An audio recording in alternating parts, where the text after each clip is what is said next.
Hello दोस्तों। तो आज शुरू करते हैं अपना सेशन शुरू करने से पहले मैं आपको अपने बारे में कुछ बता देती हूँ। मेरा नाम फ़रहीन ज़ाहिद है। यूपीपीएससी 2022 में मैंने रैंक 14 सिक्योर की है। अभी कुछ दिन के बाद मेरी जॉइनिंग आने वाली है, तो उससे पहले मैं आपके साथ अपनी स्ट्रैटेजी शेयर करना चाहती हूँ कि आप अपने एग्ज़ाम के लिए किसी भी, जब आप सिविल सर्विसेज की प्रिपरेशन करते हैं, यूपीएससी हो या यूपीपीएससी हो, उसके लिए नोट्स मेकिंग कितनी इम्पॉर्टेंट है, आपको कब करनी चाहिए, कैसे करनी चाहिए, आपके जो नोट्स हैं वो कितने प्रिसाइज होने चाहिए, इस पे हम बात करेंगे। तो पहले हम शुरू करते हैं कि कैसे हमें अपने यूपीपीएससी के लिए या फिर फॉर दैट मैटर यूपीएससी के लिए, क्योंकि मैंने अपना जो 2022 का जो यूपीपीएससी का अटेम्प्ट दिया था वो मैंने यूपीएससी के 21 के इंटरव्यू के बाद दिया था। तो एक कंटिन्यूअस एक प्रोसेस था वो, और उससे अगर आप यूपीपीएससी और यूपीएससी दोनों की प्रिपरेशन साथ में कर रहे हैं तो कैसे आप अपने उन नोट्स को इंटीग्रेट कर सकते हैं साथ में, तो इस पे बात करेंगे हम। तो पहले हम ये देखते हैं कि हमें नोट्स जब हम बना रहे हैं तो हमें नोट्स को कब और कैसे शुरू करना है, हमें कब बनाने शुरू करने चाहिए। अभी जो भी लोग जो कि अपनी प्रिपरेशन के बहुत इनिशियल फेज़ में हैं, जिन्होंने अभी जिनको 24 का या 25 का जो अटेम्प्ट है वो देना है, उन्होंने अपनी पढ़ाई शुरू कर दी होगी। तो होता क्या है कि कभी कभी हम लोग ये भी करते हैं कि हम जब फर्स्ट रीडिंग करते हैं तो हम तब से ही अपने नोट्स बनाने शुरू कर देते हैं, हमें उसमें समझ में नहीं आता है तो हम अपनी पूरी की पूरी बुक वापस से रेप्लिकेट कर देते हैं। तो इसके लिए मैं अपने पर्सनल एक्सपीरियंसेस कुछ शेयर करूँगी। सबसे पहले तो जब आप नोट्स बनाते हैं किसी भी सब्जेक्ट के, कम से कम उसकी जब आप 3 रीडिंग कर लें उसके बाद आप उसके नोट्स बनाना शुरू करें। क्योंकि जब आप 3 रीडिंग कर लेते हैं तो बहुत सारी ऑब्वियस चीज़ें होती हैं जो आपको लगेगा कि ये तो मुझे नोट्स में लिखने की ज़रूरत ही नहीं थी, तो वैसे भी वो कैंसिल आउट हो जाती हैं।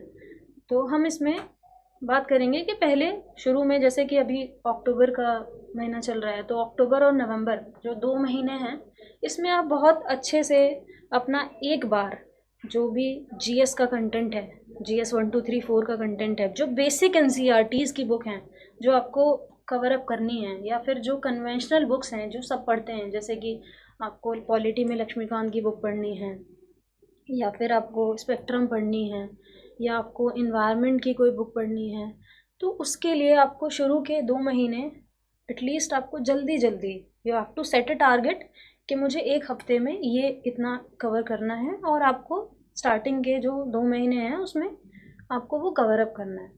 उसके बाद हम शुरू करेंगे नोट मेकिंग। तो नोट मेकिंग कैसे आप करेंगे वो हम देख लेते हैं एक बार।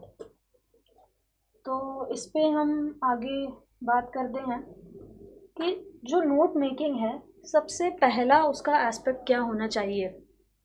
जब भी आप यूपीएससी के लिए, या अगर आप सिर्फ यूपीपीएससी की प्रिपरेशन कर रहे हैं या दोनों की कंबाइंड प्रिपरेशन कर रहे हैं, तो उसके लिए बहुत इम्पॉर्टेंट है कि आपको सिलेबस की नॉलेज होनी चाहिए, और बहुत इन डेप्थ नॉलेज होनी चाहिए सिलेबस की। आपको ये पता होना चाहिए फॉर एग्जांपल कि जीएस 1 में सिर्फ ये नहीं है कि जीएस 1 में हिस्ट्री है, ज्योग्राफी है, सोसाइटी है, लेकिन उसके अंदर क्या क्या टॉपिक्स और कितनी डेप्थ तक कवर हो रहे हैं। फॉर एग्जांपल जब हम जीएस 1 की बात करते हैं तो जीएस 1 में एक रीजनलिज्म का जो टॉपिक है वो हम जीएस 1 में भी कवर कर लेते हैं, लेकिन जब हम जीएस 2 में बात करेंगे, जब हम रीजनलिज्म की बात करेंगे, तो जीएस 2 का जो स्टेट ऑटोनॉमी का पार्ट है या फिर फेडरलिज्म के जो टॉपिक्स हैं, उसमें भी हम वो रीजनलिज्म का जो टॉपिक है वो हम कवर कर सकते हैं। तो हमें ये देखना है कि कौन से ऐसे टॉपिक्स हैं जो कि एक्सक्लूसिवली जीएस 1 के टॉपिक हैं। जीएस 2 के फॉर एग्जांपल जो गवर्नेंस का टॉपिक है, गवर्नेंस में आप बात करते हैं, हेल्थ की बात करते हैं, आप एजुकेशन की बात करते हैं, आप विमेन के जो वल्नरेबल सेक्शंस हैं आप उनकी बात करते हैं, वही सेम टॉपिक्स हैं आपके जीएस 1 में भी कवर हो जाते हैं। सोसाइटी में जब आप बात करते हैं तो विमेन की बात करते हैं। इसी तरह से जब हम बात करेंगे जीएस 1 और जीएस 3 का ओवरलैप होता है कहीं कहीं टॉपिक्स में, जैसे कि जब हम डिज़ास्टर मैनेजमेंट की बात करते हैं, ज्योग्राफी में जब हम एनवायरनमेंट के कुछ ऐसे टॉपिक्स देखेंगे तो हमें समझ में आएगा कि वो GS3 के टॉपिक्स में भी हैं और GS1 के टॉपिक में भी है। तो जब हमें बहुत थरोली जब हमें अपने सिलेबस की नॉलेज होगी कि कौन कौन से टॉपिक्स हैं जो कहाँ कहाँ पे ओवरलैप हो सकते हैं, जैसे फॉर एग्जांपल GS2 और GS4 की अगर हम बात करें तो जैसे कि टॉपिक्स हैं जैसे कि RTI है या फिर करप्शन का टॉपिक है, वो हमारे GS4 और GS2 दोनों में कवर होता है। तो ऐसे टॉपिक्स हमें ढूंढने हैं कि कौन कौन से टॉपिक्स हैं जिसमें हम कंबाइंड नोट मेकिंग कर सकते हैं, या फिर ऐसे टॉपिक्स जिसमें हमें एक्सक्लूसिवली पता है कि ये, जैसे कि इंटरनल सिक्योरिटी है, आपको पता होना चाहिए कि इंटरनल सिक्योरिटी अगर टॉपिक आएगा तो वो मुझे GS3 में कवर करना है। अगर इंटरनेशनल रिलेशंस का कोई क्वेश्चन है, बायलैटरल रिलेशंस हैं, तो वो कहाँ पे आएंगे, वो GS2 में आएंगे। तो ये नॉलेज बहुत बहुत फंडामेंटल नॉलेज है, लेकिन हम सिलेबस पढ़ते नहीं हैं या फिर हम बार बार उसको देखते नहीं हैं, तो हमारी मैपिंग नहीं हो पाती है वाइल मेकिंग नोट्स। तो ये एक बहुत इंपॉर्टेंट एस्पेक्ट है। सिलेबस को अच्छे से इन डेप्थ आपको पता होना चाहिए, वो एरियाज़ पता होना चाहिए जहाँ पे ओवरलैपिंग हो रही है, या फिर ऐसे एरियाज़ जो कि एक्सक्लूसिवली किसी पर्टिकुलर GS में कवर अप हो रहे हैं। अब अगर एक बार हमें सिलेबस की नॉलेज हो गई है पूरी कि ये टॉपिक है, सेक्युलरिज्म का टॉपिक है या फिर सोशलिज्म, सोसाइटी के जो टॉपिक्स हैं वो हमारे GS1 में आएंगे। फॉर एग्ज़ाम्पल अगर हम 21 के मेंस की बात करें तो उसमें एक क्वेश्चन पूछा है, क्रिप्टो करेंसी में क्वेश्चन पूछा है। तो क्रिप्टो करेंसी जनरली हम पढ़ते हैं GS3 में, लेकिन वो क्वेश्चन सोसाइटी से कैसे रिलेट होके GS1 में पूछा गया है। तो जब आपको सिलेबस की इन डेप्थ नॉलेज होगी तो आप इंटीग्रेट कर सकते हैं अपने नोट्स को, और इस तरह से आप अपनी प्रिपरेशन को और ज़्यादा स्ट्रीमलाइन और ज़्यादा स्मूथ बना सकते हैं। तो आगे इस पे बात करते हैं। अब जब हमने सिलेबस एक बार देख लिया है, सिलेबस को कवर अप करने के बाद अब हमें क्या करना चाहिए। सिलेबस जब हमने कवर कर लिया है तो अब हमें ये देखना है नोट्स बनाने से पहले कि जो PYQs हैं, प्रीवियस ईयर क्वेश्चंस, उसको हमें सिलेबस के साथ मैपिंग करनी है। कुछ तो ऐसे जो क्वेश्चंस आ रहे हैं वो कुछ ऐसे क्वेश्चंस होंगे जो कि exactly to the point syllabus के साथ आपके ओवरलैप हो रहे होंगे डायरेक्टली। जैसे कि सपोज कुछ प्रोविजंस आपसे एग्ज़ाम में पूछ लिया है कि RPA 1951 का जो प्रोविजंस हैं वो आपसे पूछ लिए। सपोज़ कोई भी जो DPSP है, directive principles of state policy, वो आपसे डायरेक्टली पूछ लिया है। या फिर अगर ज्योग्राफी का कोई क्वेश्चन है तो बहुत डायरेक्टली कोई जियो फिजिकल फिनोमिना है जो GS1 में आएगा, वो आपसे उसने डायरेक्टली पूछ लिया है। तो एक तो ये होता है कि आपका सिलेबस आपको पता है, और PYQ आप देखेंगे कि उससे डायरेक्टली एक क्वेश्चन सामने आपसे आपके रखा है। दूसरा क्या होता है कि सिलेबस में जो सब टॉपिक्स होते हैं जो आपको उसको पढ़ के एनालाइज करने पड़ेंगे, जिसमें हम अभी आगे बात करेंगे। फॉर एग्जांपल इंडियन सोसाइटी के जो बेसिक कैरेक्टरिस्टिक्स हैं, जो कि फंडामेंटल फीचर्स हैं इंडियन सोसाइटी के, सिलेबस में ये लिखा होगा कि fundamental features of Indian society क्या हैं। अब उसको देख के आप क्या क्या उससे परसीव कर सकते हैं, तो उसके लिए आपको PYQ में जाना पड़ेगा। PYQ में जब आप देखेंगे तो आपको ये जब आप PYQ की बात करेंगे तब आप ये देखेंगे, अच्छा फीचर्स ये हैं, कास्ट सिस्टम एक फंडामेंटल फीचर है इंडियन सोसाइटी का, तो कास्ट पे क्वेश्चंस आ रहे हैं। तो नोट मेकिंग आपको उन टॉपिक्स पे करनी है जिससे आपका सिलेबस कवर हो जाए, और सिलेबस ऐसे कवर हो जाए कि वो आपके PYQs के बेसिस पे जो आपके मोस्ट इम्पॉर्टेंट टॉपिक्स हैं या फिर जो रिकरेंट जो आपकी थीम्स हैं वो कवर हो जाएं, और आप अपना जो एग्ज़ाम के टाइम पे आपके पास जो बहुत कम टाइम होता है जब आप अपना रिवीजन करते हो, उसके लिए बहुत इफ़ेक्टिव आप नोट्स तैयार कर रहे हैं। तो इस पर हम लोग बात करेंगे। तो इसके लिए 1 to 1 आपको मैपिंग करनी पड़ेगी PYQs की और सिलेबस की, कि क्या टॉपिक सिलेबस में हैं और PYQs में उससे रिलेटेड वो क्वेश्चंस कौन से आ रहे हैं। नेक्स्ट हम इस पर बात करेंगे, एक एक करके हम देखते हैं मैपिंग आप कैसे करते हो।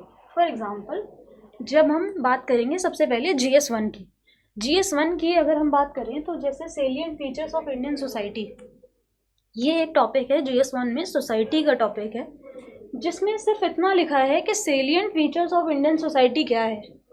अब हमें सेलिएंट फीचर्स को देखने के लिए कि कौन कौन से सेलिएंट फीचर्स हैं जो कि यूपीएससी के या यूपीपीएससी के जो फेवरेट हैं, जो वो बार बार पूछ रहे हैं, उसको देखने के लिए हमें क्या करना पड़ेगा।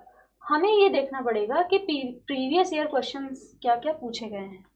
मैं अपने भी थोड़े थोड़े जो नोट्स हैं मैंने अपने लिए जो यूपीएससी के लिए और जो यूपीपीएससी के लिए मैंने नोट्स अपने लिए बनाए थे, मैं उसके स्निपेट्स आपसे शेयर करूँगी साथ साथ में। लेकिन पहले एक एक करके हम ये देख लेते हैं कि वो मेरे लिए कैसे हेल्पफुल रहे, ताकि आपको एक आइडिया लग जाए कि हाँ, नोट्स में ये चीज़ें इंक्लूड करनी है। For example, caste is a fundamental feature of Indian society. तो जब हम कास्ट की बात करते हैं तो एक क्वेश्चन 2023 में क्वेश्चन पूछा है, why is cast identity in India both fluid and static. एक तो ये अभी लेटेस्ट क्वेश्चन है, जिसको क्योंकि मैंने अभी 2023 का यूपीएससी का मेंस भी लिखा है, तो इसीलिए मैं आपको ये एक्सपीरियंस भी बताऊंगी कि कैसे मैंने अपने जो प्रीवियस जो मैंने नोट्स जो अपने यूपीपीएससी में यूज़ किए थे और जो मैंने अपने पिछले 21 के यूपीएससी मेंस में यूज़ किए थे, तो वो चीज़ कैसे मैं यहाँ पे भी यूज़ करवा रही हूँ, मैं आपको उसका एक आइडिया दूँगी। जैसे कि 2023 में क्वेश्चन था, why is cast identity in India both fluid and static. दूसरा, अगर आप प्रीवियस ईयर में ही जाएंगे तो आप ये देखेंगे 2018 में भी एक क्वेश्चन पूछा था, caste system is assuming new identities and associational forms, hence the caste system can not be eradicated in India government. तो अब हमें ये देख लिया हमने कि ये क्वेश्चन में थीम जो है, जो एक कास्ट की एक थीम है, वो कैसे रिपीट हो रही है। अब हम जब अपने नोट्स बनाएंगे तो हमें अपने नोट्स में हमें अपने नोट्स बनाने हैं कि उसको हमें बहुत क्रिस्प रखना है और इतने बनाने हैं कि उससे कास्ट का कोई भी क्वेश्चन आएगा किसी भी फॉर्म में तो हम उसको आंसर कर पाएँ। तो इससे मैं अपने नोट्स के मैं आपको थोड़े से स्निपेट्स शेयर करूँगी।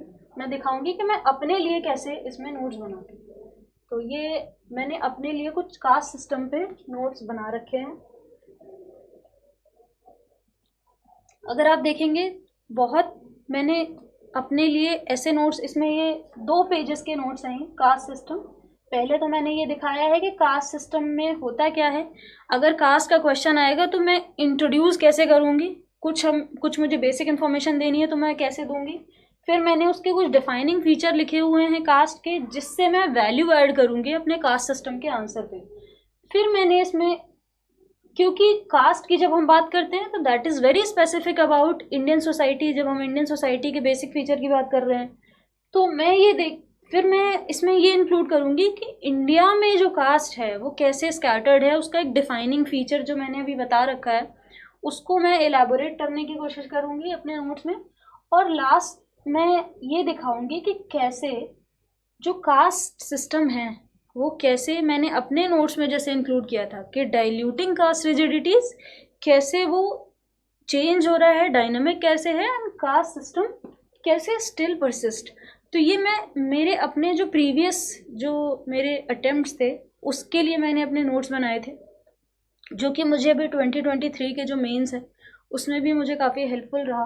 तो ये आप इस तरह से एक फॉर्मेट जो फॉलो कर सकते हैं, और बहुत छोटे छोटे आप सब हेडिंग्स देके, क्योंकि जब आप सब हेडिंग्स देते हो तो आप उसकी मैपिंग कर पाते हो कि अच्छा ठीक है, ये कास्ट सिस्टम के बारे में ये था, ये 4 कीवर्ड्स हैं, और उस 4 कीवर्ड्स को आप कैसे एग्जाम्पल के साथ, कैसे आप उसको किसी डेटा के साथ कैसे सब्सटेंशिएट करते हो, ये आप अपने हिसाब से अपने नोट्स में ही इनकॉर्पोरेट करोगे। क्योंकि जब आप जो नोट्स रिपीटेडली पढ़ते हो, जब आप आंसर राइटिंग करते हो, तो आप वही चीज़ अपने आंसर्स में भी रिफ्लेक्ट करते हो।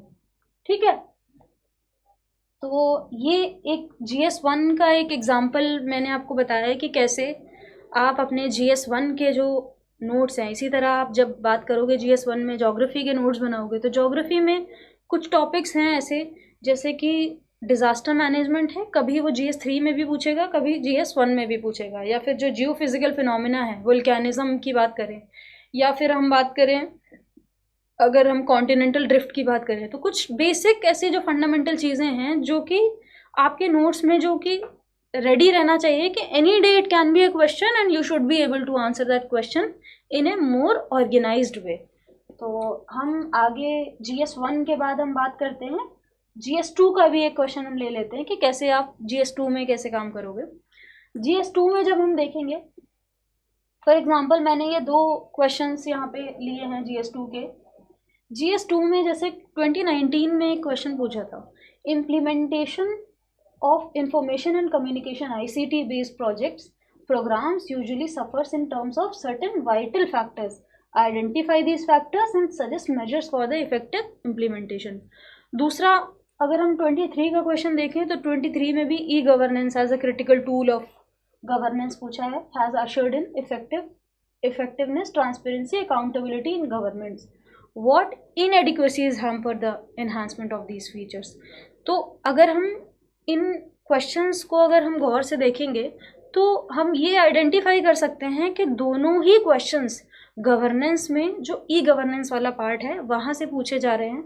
तो अब मैं आपको ये बताना चाह रही हूँ कि कैसे आप PYQs और सिलेबस को इंटीग्रेट करके इफ़ेक्टिव नोट्स कैसे आप अपने लिए बनाएंगे, जो कि आपको एग्ज़ाम में जब आप मेंस की आंसर राइटिंग करेंगे उसमें हेल्पफुल रहेगा। इसका मतलब ये है कि UPSC या UPPSC के वोकैबुलरी में ये ई गवर्नेंस का जो टॉपिक है ये बहुत हाई प्रोबेबिलिटी है कि वो आगे भी इसमें पूछ सकते हैं। तो इस तरह के जो टॉपिक्स हैं वो आपको उठाने हैं। उसमें नोट्स आप कैसे बनाएंगे, मैंने अपने लिए जो नोट्स इसमें तैयार किए थे मैं आपसे वो शेयर करूँगी, उसका एक मैं स्निपेट शेयर करूँगी। तो इसमें आप ये देखें, जैसे कि मैं अपने लिए जब मैं नोट्स बनाना शुरू करती हूँ तो गवर्नेंस में मुझे पता है कि गवर्नेंस में इम्पॉर्टेंट एस्पेक्ट्स क्या हैं, transparency, accountability, e governance, applications, model, success, limitations, citizen charter, other measures. तो ये गवर्नेंस के कुछ टॉपिक्स हैं जिस पे मुझे नोट्स तैयार करने थे और मैंने पहले ही इसको इसीलिए सिलेबस में ऊपर लिख लिया है ताकि इसकी मैपिंग मैं उसके हिसाब से जब मैं नोट्स बनाऊँगी तो मैं इसकी मैपिंग कर पाऊँगी। अब इस पे बात करते हैं हम। ई गवर्नेंस पे मैं मैक्सिमम आपको किसी भी टॉपिक पे अगर जो नोट्स बनाने हैं वो आपके इतने क्रिस्प होने चाहिए, इतने शॉर्ट होने चाहिए कि एक शीट है उसमें आप कोशिश करो कि आप उस टॉपिक से रिलेटेड जो भी इंफॉर्मेशन है आप उसमें कवर अप कर लो। क्योंकि होता क्या है कि एग्ज़ाम में इट्स ऑल अबाउट टाइम, क्योंकि आपका टाइम मैनेजमेंट बहुत ज़रूरी है। जब आप नोट्स बनाते हो, नोट्स बनाने के लिए तो हम पूरी की पूरी बुक अपने नोट्स में उतार सकते हैं, लेकिन वो इफ़ेक्टिव तरीका नहीं है। आपको अगर बुक से ही सारी चीज़ें उतारनी थी तो again you can go back to your book, आप दोबारा वो बुक पढ़ सकते हो। लेकिन हमारा नोट्स बनाने का पर्पज़ क्या है? पर्पज़ हमारा ये है कि कैसे हम उस इंफॉर्मेशन को अपने एग्ज़ाम में, अपने जब हम आंसर राइटिंग कर रहे हैं तो हम कैसे रिप्रोड्यूस करेंगे। नोट्स बनाते बनाते हमें ये भी समझ में आता है कि कोई भी इंफॉर्मेशन है, सपोज़ यहाँ पे जो गवर्नमेंट के इनिशिएटिव्स हैं, गवर्नमेंट के इनिशिएटिव्स को आप बहुत एलाबोरेटली भी दिखा सकते थे, लेकिन क्योंकि मुझे ये इस इंफॉर्मेशन को मुझे सिर्फ यहाँ नहीं, मुझे और भी जगह एज एन एग्जांपल यूज़ करना है, तो मैं कोशिश ये करूँगी कि मैं वो कीवर्ड यहाँ पे मेंशन कर दूँ जिससे मुझे ये पता चल जाएगा कि अगर ये क्वेश्चन आएगा तो मुझे ये चीज़ें इसमें अपने आंसर में रिफ्लेक्ट करनी है। तो ये चीज़ें आपको अपने नोट्स बनाते टाइम ये ध्यान रखनी होंगी। तो ये मैंने ई गवर्नेंस के ये जो नोट्स हैं, मैंने कुछ नोट्स अपने लिए बना रखे थे और ये मुझे 23 के जो पेपर है उसमें भी इससे मुझे हेल्प मिली। I was able to write a better answer just because of this. और इसको आप बहुत होलसम तरीके से कवर कर सकते हैं। मैंने इकोनॉमिक, सोशल, टेक्निकल, इन्वायरमेंटल और गवर्नमेंटल एस्पेक्ट ये काफ़ी सारे कवर कर लिए हैं। तो इससे क्या होगा कि जब आपने पहले से ही एक माइंड मेकअप कर लिया है कि आपको ये होराइजन कवर करने हैं, तो जब आप आंसर लिखते हो तो बाय डिफ़ॉल्ट आपका जो एक माइंड है वो बहुत डाइवर्सिफाइड वे में काम करता है, आप मोनोटोनस आंसर नहीं लिखते। तो इसलिए आपके जो नोट्स हैं वो यहाँ पे इम्पॉर्टेंट हो जाते हैं कि आपको बस एक कीवर्ड लिखना है और उससे आपको जल्दी जब आपका एग्ज़ाम होगा, एग्ज़ाम से एक दिन पहले you will just go through, आप एक तरह से बस पेज पलटते जाओगे, आप अपने नोट्स को स्कैन करते जाओगे, तो उससे आपको एक इमेज बन जाएगी कि हाँ मैंने अपने नोट्स में ये चीज़ें इनकॉर्पोरेट की थी। नेक्स्ट हम इसमें बात करते हैं, ये ICT के मैंने 2 पेज के नोट्स बना रखे थे, इससे मुझे काफ़ी हेल्प मिली अपने 23 के अटेम्प्ट में भी। और ये सारे नोट्स मैंने इसी तरह से अपने UPPSC 2022 के अटेम्प्ट में, जिसमें मुझे 14th रैंक आई थी, उसमें भी मैंने इसको इसी फॉर्मेट में, क्योंकि जब आप नोट्स बनाते हो तो कभी कभी आप चार्ट भी बनाते हो, कभी आप टेबल बनाते हो, कभी आप कोई डायग्राम बनाते हो, तो वो भी आपको नोट्स बनाते बनाते उसकी भी प्रैक्टिस हो जाएगी कि आपको क्या, कैसे, कहाँ पे, कौन कौन से डायग्राम्स, क्या चीज़ें इनकॉर्पोरेट करनी है। नेक्स्ट हम बात करते हैं GS3 की बात कर लेते हैं। एक एग्जाम्पल हम लेंगे GS3 से।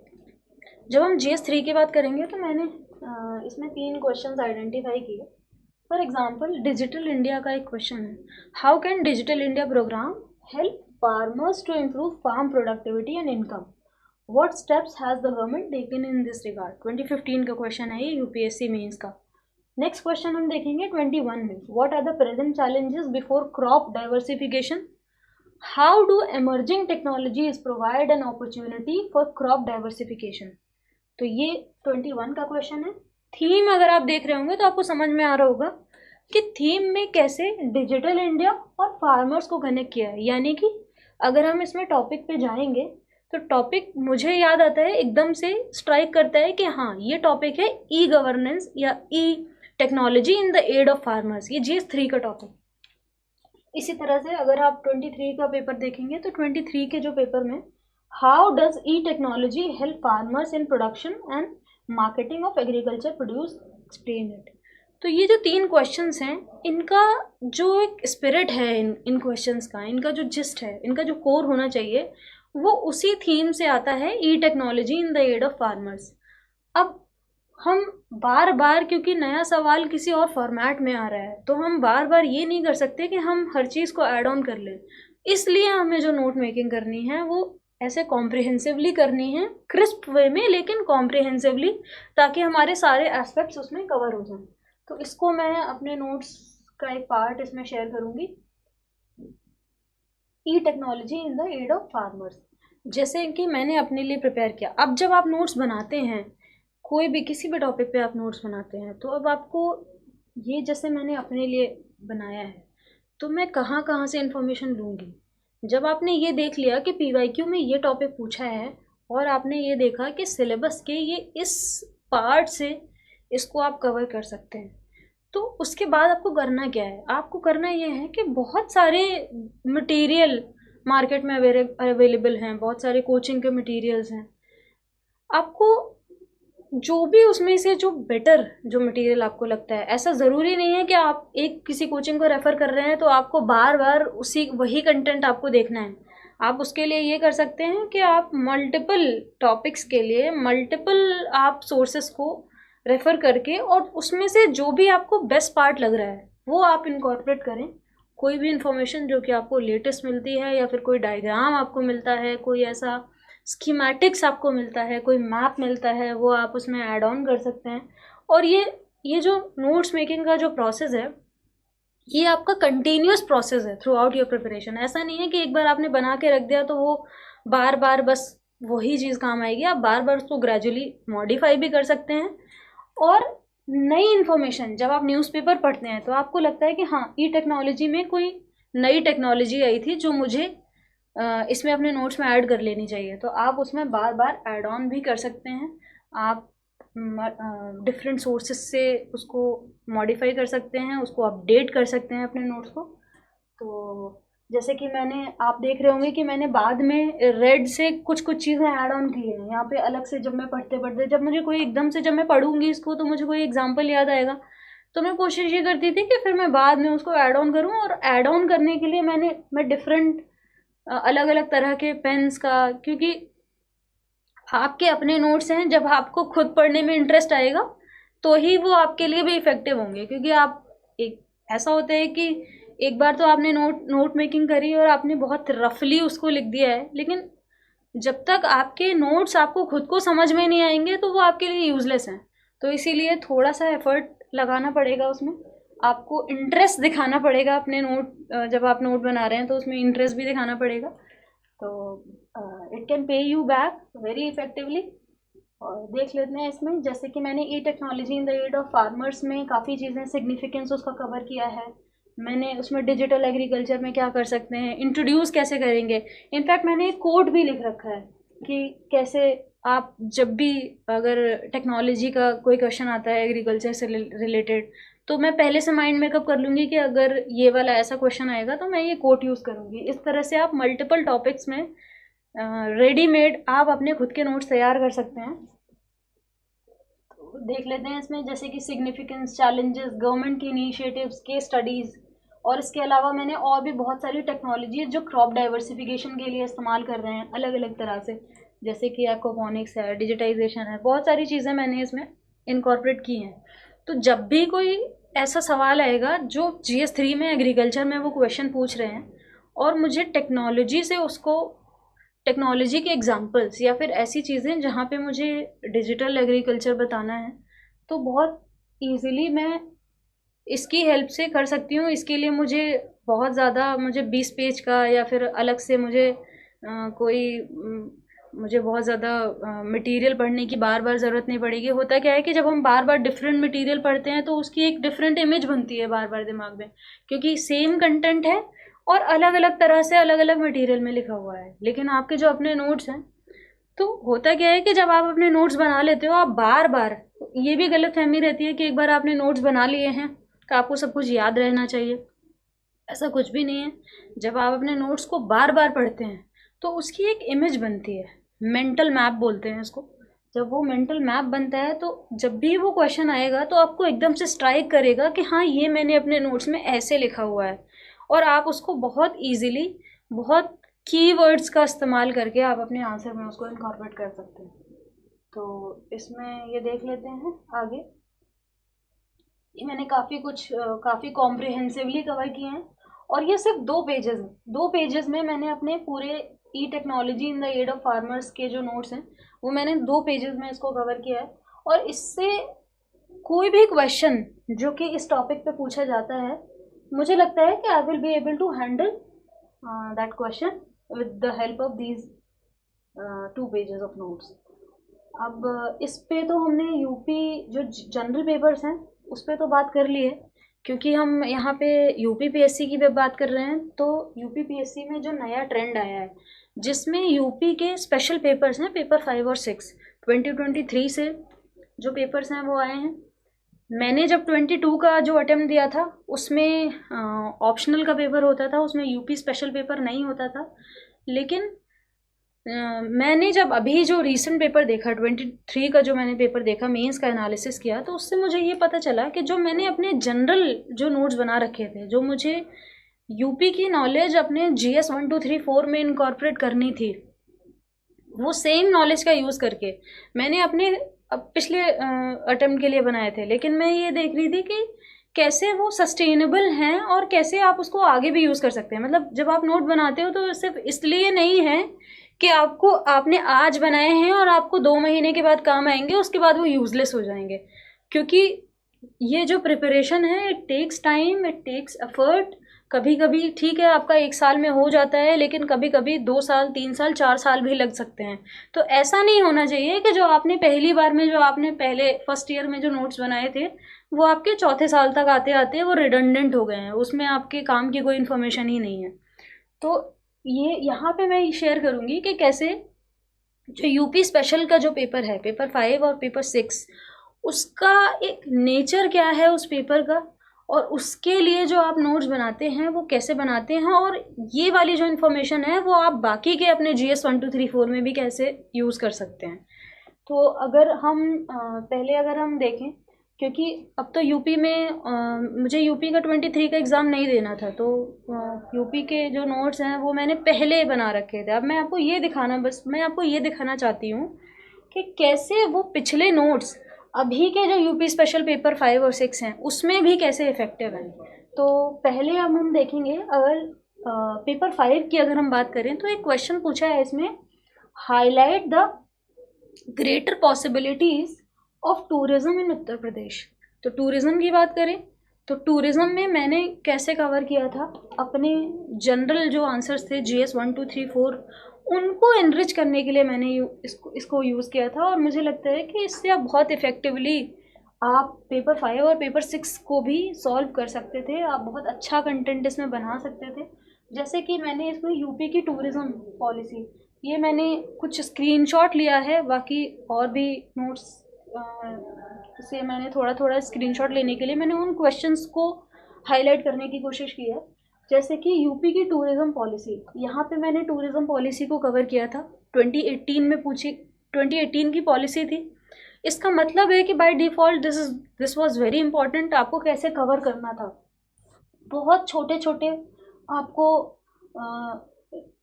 जैसे कि आपको बहुत छोटे छोटे पॉइंटर्स बनाने हैं, जिससे आपको वो थोड़ा थोड़ा डेटा याद रहेगा, उसका ऑब्जेक्टिव क्या है कि इंफ्रास्ट्रक्चर में सर्किट बनाने थे जैसे हेरिटेज बिल्डिंग। तो उससे एक एक कीवर्ड जो मुझे एकदम से जब टूरिज़्म का कोई क्वेश्चन आएगा तो मुझे ये पता रहेगा, हाँ मैंने अपने क्वेश्चन में, अपने नोट्स में मैंने ऐसे करके मैंने एक क्लाउड बना रखा है और उसमें ये पॉइंट्स यहाँ लिखे हैं। तो वो मैपिंग ऐसे होती है, जब आप नोट बनाते हो तो उसकी इफ़ेक्टिवनेस ऐसे दिखती है कि आपको वो पॉइंट्स एकदम से याद आ जाएंगे। क्योंकि आप बुक की तरह आप अपने नोट्स नहीं बना सकते, आप जब लिखना शुरू करोगे तो you can not right everything in your notes, तो आपको इसलिए वो इफेक्टिव बनाना है। अब टूरिज्म में जैसे कि जो क्वेश्चन था ग्रेटर पॉसिबिलिटीज़, तो पॉसिबिलिटीज़ आपको कैसे दिखानी थी। पॉसिबिलिटीज़ में आप एक तो टूरिज्म पॉलिसी से जो भी उसका ऑब्जेक्टिव है उससे आप उसको मैपिंग कर सकते थे। उसके बाद जो मैंने अपने नोट्स में पहले ऐड किया था जनरल जो जीएस के टॉपिक्स में कवर अप करने के लिए, वो जैसे कि मैंने टूरिज़्म इन यूपी को कवर किया था।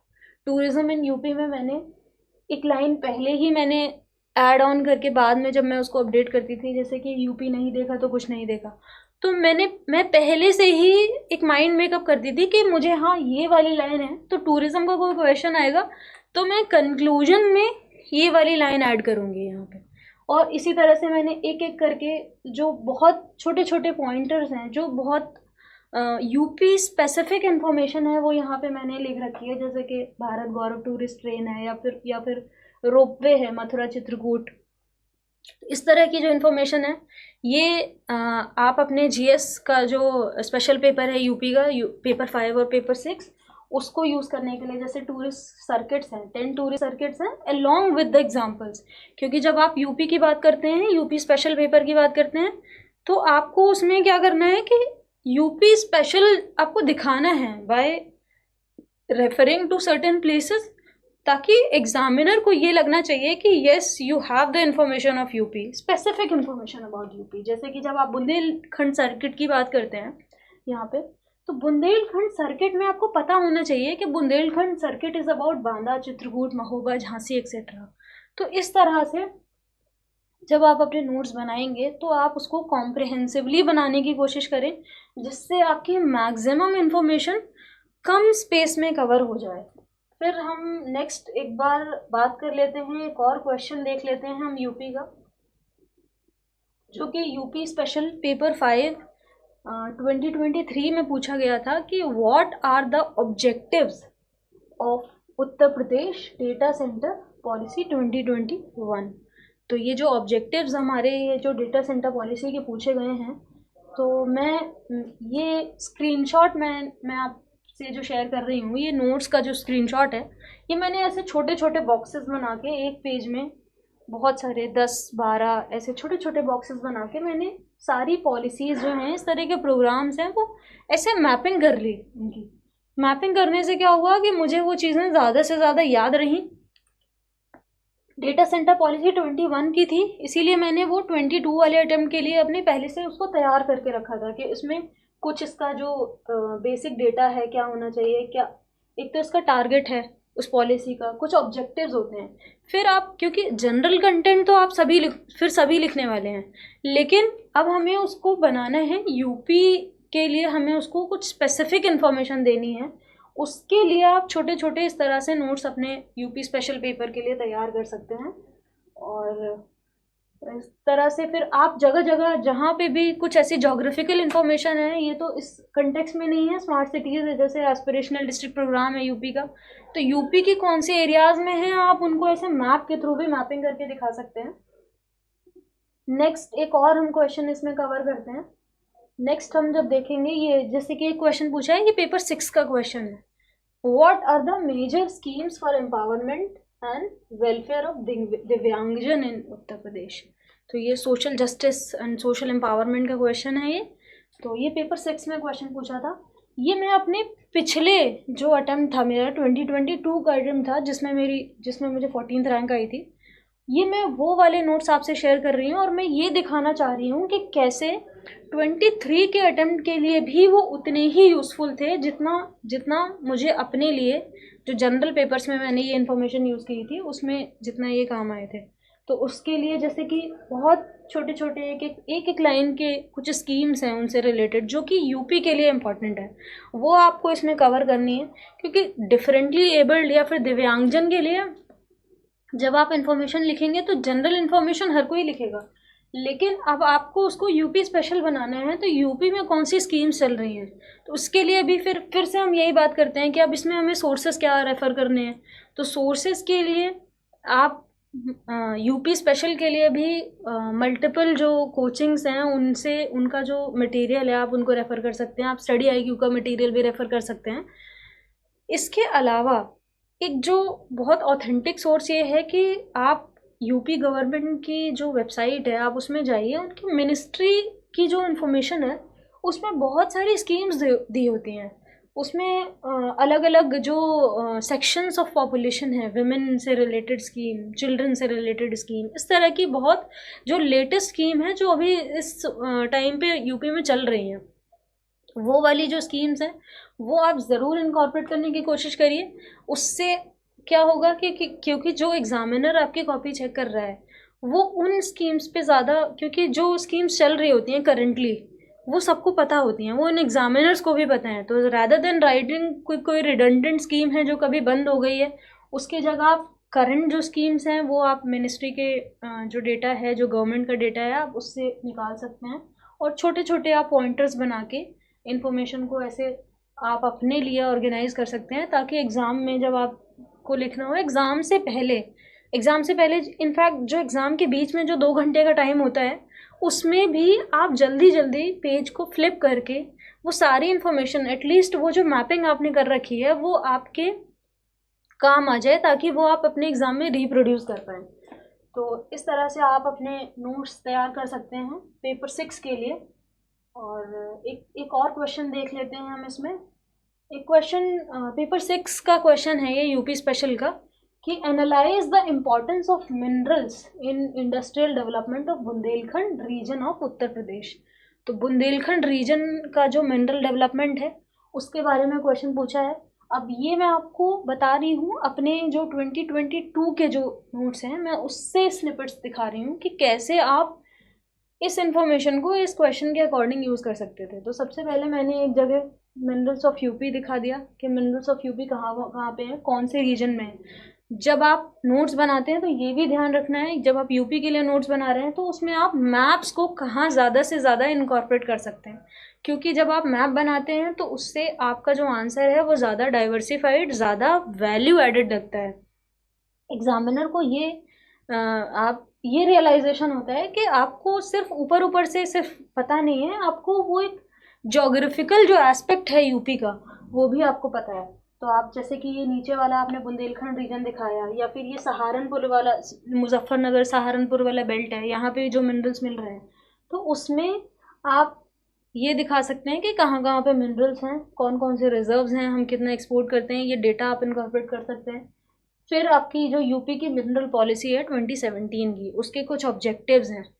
जब आप इम्पोर्टेंस की बात करते हैं मिनरल डेवलपमेंट में, तो मिनरल डेवलपमेंट का इम्पोर्टेंस क्या है? इम्पोर्टेंस यही है कि आपका एक इन्वायरमेंटल डेवलपमेंट होगा, एक बैलेंस आपका रीजनल डेवलपमेंट होगा, फिर आप टेक्नोलॉजी, साइंटिफिक एक्सप्लोरेशन एक्सेट्रा कर सकते हैं, वहाँ की रेवेन्यू आएगा। तो इस तरह की जो चीज़ें हैं वो आपकी पॉलिसी से कवर होंगी, जो कि आपकी मिनरल की पॉलिसीज़ में दी हुई है। और इस तरह से आप एक एडिशनल वैल्यू ऐड करने के लिए कि जो मिनरल्स हैं वो कौन कौन से हैं, तो बुंदेलखंड की जैसे बात कर रहे थे, इसमें पूछा है कि बुंदेलखंड के जो मिनरल्स हैं उनकी इंपॉर्टेंस क्या है। तो कुछ मेटालिक मिनरल्स हैं, बॉक्साइट, कॉपर, या फिर नॉन मेटालिक मिनरल्स हैं यहाँ पे। जैसे कि डोलोमाइट है, लाइमस्टोन है, डायमंड है, जैसे कि कालिंजर और बांदा वाले एरिया में मिल रहा है। तो जब आप बहुत स्पेसिफिक इंफॉर्मेशन देते हैं, टू द पॉइंट इंफॉर्मेशन देते हैं, तो एग्जामिनर को ये लगता है कि आपको आपकी जो नॉलेज है वो सुपरफ्लुअस नहीं है, आपकी नॉलेज आपने इन डेप्थ आपने स्टडी कर रखी है। तो ये इससे आप ये दिखा सकते थे कि कैसे मिनरल्स, ये मैंने मिनरल्स के नोट्स अपने लिए 2022 के लिए बनाए थे, ये मैं आपको बता दूं। और ये मैं आपसे जो क्वेश्चंस डिस्कस कर रही हूँ यहाँ पे, ये क्वेश्चंस हैं 2023 के। तो मैं आपको ये दिखाना चाह रही हूँ कि कैसे आप अपने नोट्स बनाएंगे जो वो आपके इमीडिएट अटेम्प्ट में नहीं, वो आपके लिए सस्टेनेबल होने चाहिए, मैं आपको ये बता रही हूँ। तो इस पे यूपी के लिए और मैंने GS 1, 2, 3, 4 के लिए मैंने इसमें बात की कि कैसे आप अपने नोट्स को प्रिपेयर करेंगे। और जब आप अपने नोट्स प्रिपेयर करें तो एक चीज़ का और ध्यान रखें कि जो भी आप लिख रहे हैं बहुत लेजिबल हैंडराइटिंग में होना चाहिए, ताकि नेक्स्ट टाइम जब आप अपने नोट्स को पढ़ रहे हैं तो आपको अपने नोट्स खुद भी समझ में आने चाहिए, क्योंकि that is a very important factor. जब आप लिखते हैं तो एक चीज़ की और आपकी प्रैक्टिस होती है, जब आप लिखते हैं तो एग्ज़ाम में आप क्या लिखने वाले हैं, कैसे लिखने वाले हैं। फॉर एग्ज़ाम्पल अगर हम किसी भी टॉपिक की बात करें तो फॉर एग्ज़ाम्पल अगर जैसे कि मैं बात करूं कि किसी भी इकोसिस्टम, कोई भी किसी भी तरह का इकोसिस्टम है, तो इकोसिस्टम में एक बार तो मैं बात करूंगी तो मैं एक बार मैं 1, 2, 3 मैं ऐसे भी लिख सकती हूँ।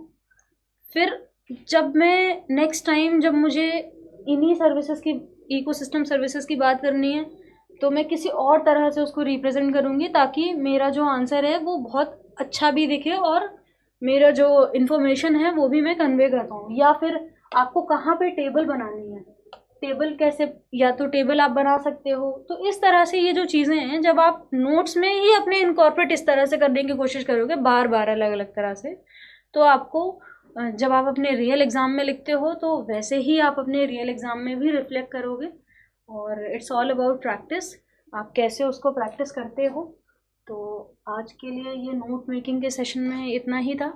मैं आगे भी इस तरह के जो शॉर्ट नोट्स हैं मैं शेयर करती रहूँगी, उसमें टॉपिक्स पे हम डिस्कस कर सकते हैं, कुछ कुछ टॉपिक्स जिस पे बात हो सकती है, और उस पर नॉट ओनली नोट्स, लेकिन वो नोट्स में कंटेंट क्या ऐड करना चाहिए, कहाँ से हमें कितना कंटेंट ऐड करना चाहिए, उस पर भी हम आगे बात करेंगे।